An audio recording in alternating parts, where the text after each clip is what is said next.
Yeah. So I had a pretty serious period of burnout in 2021. I just moved out into my first house with my partner rather than living at home with my mum. I was doing my teacher training through a pandemic because at the time I thought it was a sensible idea, even though it's known to be one of the most stressful jobs in the world. And I was navigating the adult world of bills and rent and things for the first time. And it was like falling down a hill almost. So the first thing that slipped was I would come home from work and just get into bed. Getting into bed at like 5 o'clock in the afternoon, cry, sleep, get up the next morning, go back to work.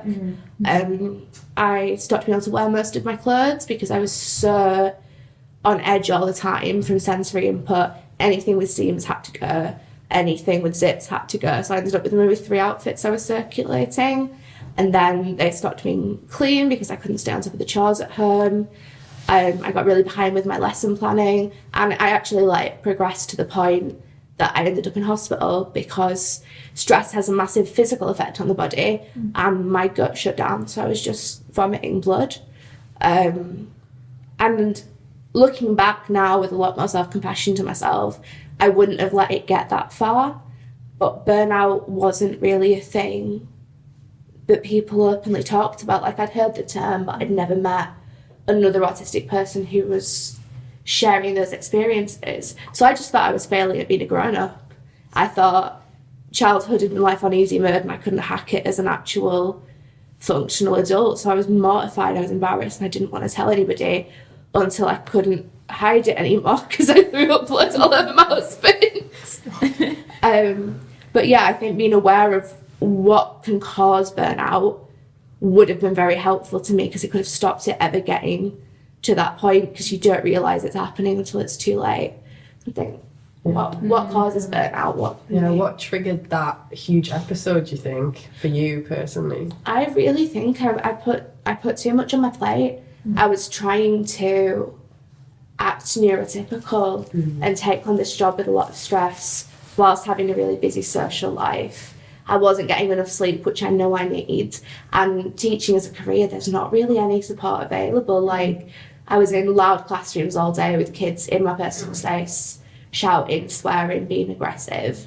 And when I did sort of, because they were aware of my disability, but it was kind of, this is what teaching is. If you can't do it, you can't do it.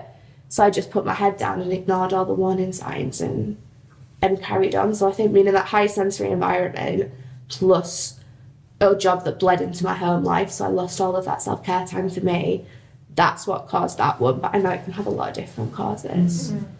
Definitely. That's the thing, it's so hard to identify triggers.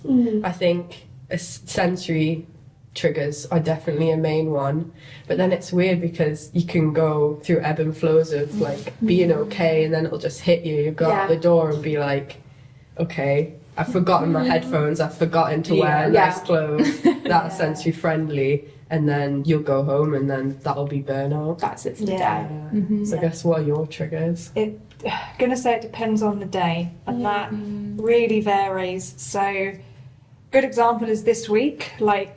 This week has been relatively stressful just because of various things that have come up, and I've had to sort of deal with them in a way that I feel is right. Yeah. Which is sometimes not doing it, or the thing I get is I get very anxious very quickly, where this element of not doing the thing means you failed.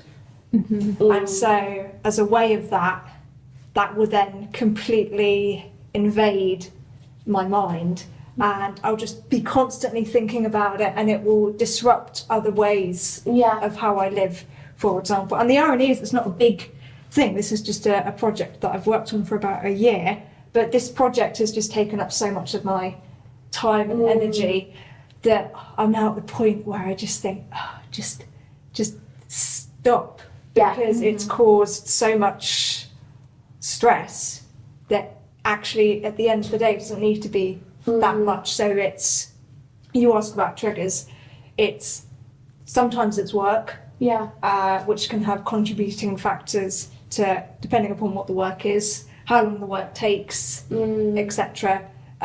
You know, whether it's at a good enough standard, that can cause big stress for me.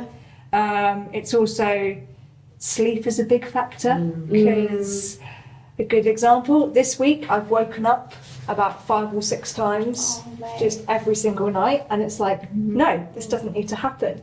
Yeah. Why are we doing this? Well, that's the irony, isn't it? Yeah. Of a good night's sleep can help reduce the risk of burnout, but when you're heading into burnout, you can't get a good night's sleep. You can't, exactly. So it's sleep, it's not eating properly, or sometimes it can be, what's that?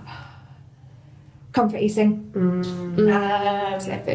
And it can also just be not, it's like forgetting hygiene stuff as well. So just not not showering, or when you do shower, it's like not as though you have showered, because it's so much, it's just Skin. it's the skin, and it just feels yuck. So it can disrupt, it sort of comes in ways that you can't really articulate sometimes.